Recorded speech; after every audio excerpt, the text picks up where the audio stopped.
আমরা তাহলে এখন শুরু করতে যাচ্ছি প্রিজম, যেটা কিনা এই চ্যাপ্টারের সবচেয়ে গুরুত্বপূর্ণ টপিকের একটা। তো প্রথমেই আসি, একটা প্রিজম আসলে কি? একটা প্রিজম হচ্ছে স্বচ্ছ কোনো মাধ্যম বা কোনো ট্রান্সপারেন্ট মিডিয়াম দিয়ে তৈরি কোনো বদ্ধ প্রতিসারক তল। মানে একটা প্রিজমের স্ট্রাকচার দেখতে কিছুটা এরকম হতে পারে। আমি যদি একটা বইকে এরকম খুলে দেই, তাহলে একটা প্রিজম দেখতে কিছুটা এরকম হবে। মানে যার এদিকে একটা তল থাকবে, সারফেস থাকবে, এদিকে একটা সারফেস থাকবে, সামনে একটা সারফেস, আর হচ্ছে পিছনে একটা সারফেস, এবং নিচেও একটা সারফেস। তার মানে টোটাল কয়টা সারফেস বা তল হইলো? এদিকে একটা, দুইটা, তিনটা, পিছনে একটা, চারটা, নিচে একটা, পাঁচটা। তো অনেক ক্ষেত্রে প্রিজমের উপরেও একটা সারফেস থাকে, তোমাদের বইতে দেখবো ছবি আছে। তো নর্মালি 5টা বা 6টা সারফেস হয়ে থাকে। আর তার এই যে এই সারফেস দিয়ে আলোক রশ্মি বা লাইটে প্রবেশ করে এই সারফেস দিয়ে বের হয়।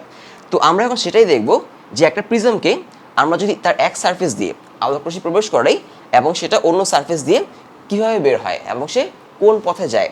আমি যদি প্রিজমটাকে বোর্ডের উপর এভাবে রাখি, তাহলে কিন্তু তোমাদের সাইড থেকে মানে তোমরা দেখবো হচ্ছে জাস্ট কি একটা ট্রায়াঙ্গেল, তাই না? যদি আমরা এভাবে রাখি আর কি।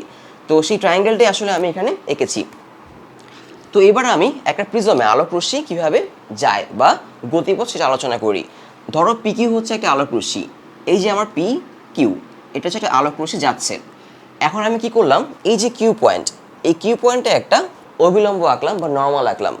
এই যে এন ও, এটা হচ্ছে আমার নর্মাল এই এবি তলের উপর, এটা হচ্ছে আমার এবি তল। আমি যদি এটার উপর কি করি, একটা নর্মাল বা একটা অবিলম্ব আঁকি, সেটা হবে এন ও। আর পি কিউ হচ্ছে আমার আলোক রশ্মি। তো যেহেতু প্রিজমটা কি আসলে, প্রিজম আসলে কাঁচ বা প্লাস্টিক বা এই জাতীয় কোনো স্বচ্ছ মিডিয়াম দিয়ে তৈরি হয়, আসলে পদার্থ দিয়ে তৈরি হয়। তো পি কিউ যাচ্ছে, তো পি থেকে কিউ পর্যন্ত যাওয়ার পর আলোক রশ্মিটা প্রিজমে প্রবেশ করবে, তাই তো? তো যেহেতু আমরা ধরলাম এই যে বাইরের যে মাধ্যমটা, এটা হচ্ছে আমাদের বায়ু মাধ্যম বা কোনো হালকা মাধ্যম, প্রিজম থেকে হালকা বা লাইটার মিডিয়াম। তো আলোক রশ্মিটা পি কিউ পর্যন্ত গেল, এরপর যখন প্রিজমে যাবে সে কিন্তু হালকা মাধ্যম থেকে ঘন মাধ্যমে যাবে, মানে লাইট মিডিয়াম থেকে ডেন্স মিডিয়ামে যাবে, তাই তো? তো যাওয়ার পর কী হবে, সে অবিলম্ব থেকে দূরে সরে যাবে। তো এই যে আলোক রশ্মিটা, তার কিন্তু এই বরাবর যাওয়ার কথা ছিল, তাই তো? যেহেতু সে হালকা থেকে ঘন মাধ্যমে গেল, এই জন্য সে অবিলম্বের দিকে সরে যাবে। অবিলম্ব বা নর্মাল কোনটা? এই যে এন ও, তাই না? তো যেটা হবে, আলোক রশ্মিটা এইভাবে না গিয়ে সে হচ্ছে অবিলম্বের দিকে বেঁকে যাবে, মানে পি কিউ, তারপর সে যাবে হচ্ছে কিউ আর, এই পথে যাবে।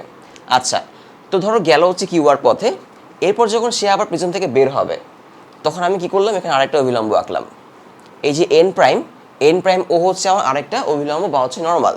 তো যখন আলোক রশ্মি এখান থেকে বের হবে, সে কিন্তু ঘন মাধ্যম থেকে মানে ডেন্স মিডিয়াম থেকে লাইটার মিডিয়ামে যাবে, হালকা মাধ্যমে যাবে, সে অবিলম্ব থেকে দূরে সরে যাবে। এটা হচ্ছে অবিলম্ব, সে অবিলম্ব থেকে দূরে সরে গেল, তাই না? তো আলোক রশ্মির যাওয়ার কথা ছিল কোন দিকে? এই যে এদিকে, মানে পি থেকে টি বরাবর, তাই না? যদি প্রিজম না থাকতো, তো সে আলটিমেটলি গেল কোন বরাবর? আর এস বরাবর।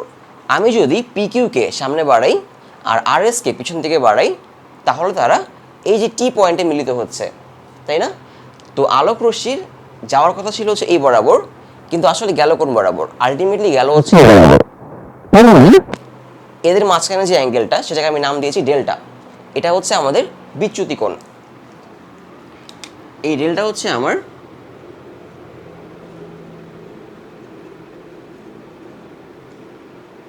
বিচ্যুতি কোণ, বা যেটাকে বলা হতে পারে ইংলিশে যে অ্যাঙ্গেল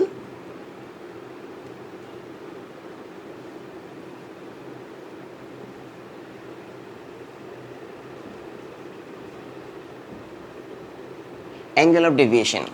বিচ্যুতি কোণ বা অ্যাঙ্গেল অফ ডেভিয়েশন মানে আলোক রশ্মিটা তার পথ থেকে যাওয়ার পথ থেকে কতটুকু বেড়ে গেল আলটিমেটলি। ক্লিয়ার? এখন আমরা যেটা করব, এই যে অ্যাঙ্গেল অফ ডেভিয়েশন বা বিচ্যুতি কোণ, তার জন্য একটা সমীকরণ বের করব এই প্রিজম থেকে।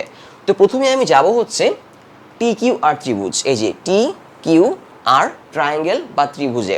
খুব মনোযোগ দিয়ে খেয়াল করো, ত্রিভুজ টি কিউ আর। আচ্ছা, তো ত্রিভুজ টি কিউ আর এ আমি কি লিখতে পারি? খেয়াল করে দেখো, এই ত্রিভুজ টি কিউ আর এর একটা বাইরের অ্যাঙ্গেল হচ্ছে ডেল্টা, তাই না? আমি যদি এখানে দেখাই যে এটা হচ্ছে আমার ট্রায়াঙ্গেল টি কিউ আর, টি কিউ আর। তো ডেল্টা কোথায়? ডেল্টা হচ্ছে এই বাইরে, তাই তো? এখানে হচ্ছে ডেল্টা। তাহলে ডেল্টা ইকুয়াল আমি কি লিখতে পারি? এই অ্যাঙ্গেলটা প্লাস এই অ্যাঙ্গেলটা, তাই তো? সো আমি কি লিখবো, যে ডেল্টা ইকুয়াল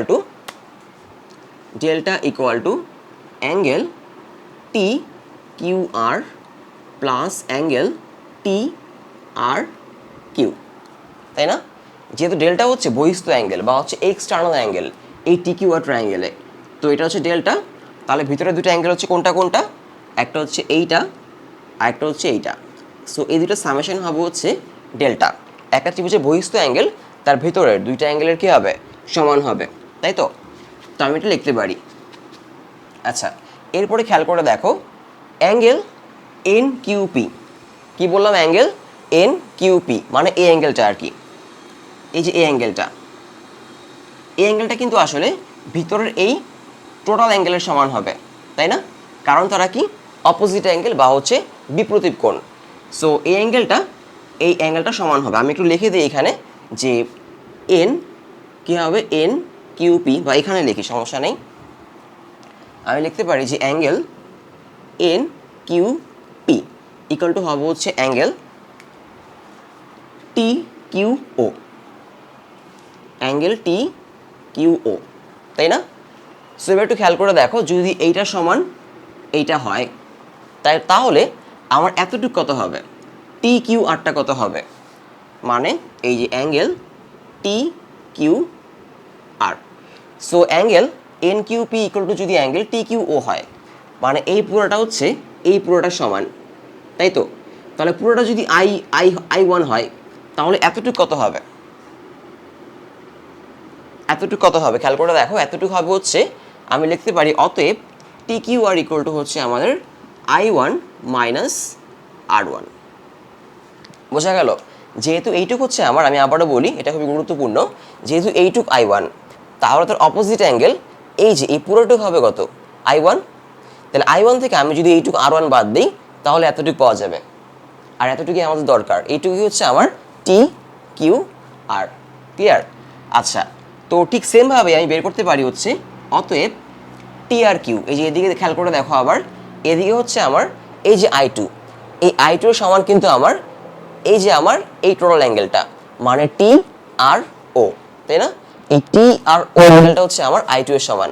তাহলে পুরোটুক যদি আমার আই টু হয়, এই আই টু থেকে আমি যদি আর টু বাদ দিই তাহলে আমি এইটুক পাবো, মানে আর কিউ পাবো। অতএব লিখতে পারি যে angle T R Q equal to হচ্ছে আমার I two minus R two. Clear? এখন যেটা করব আমরা এগুলো বসাবো, কোথায় বসাবো? যেটা আমি এখানে পেলাম এইটা এবং হচ্ছে এইটা, এই দুইটাকে আমি একটাকে বসাবো এইখানে আর একটাকে বসাবো এইখানে, তাই না? সো ডেল্টা ইকুয়াল টু আমার কী আসবে আলটিমেটলি? আমি লিখতে পারবো অতএব ডেল্টা মানে বিচ্যুতি কোণ বা হচ্ছে angle of deviation equal to হবে হচ্ছে I one minus R one plus হবে হচ্ছে আমার I two minus R two. আমি যদি একটু ভাঙাই এদেরকে, দেখো কী হবে, I one minus R one plus I two minus R two, তাই না? এখন খেয়াল করে দেখো আমি যেটা করতে পারি আই ওয়ান প্লাস আই টুকে একসাথে লিখতে পারি যে I one plus I two minus common নিয়ে R one plus R two এরকম লেখা যায়। সো এটা হচ্ছে আমার ডেল্টা এখানে। সো আমার ডেল্টার একটা ভ্যালু পেলাম, ডেল্টা বা বিচ্যুতি কোণের একটা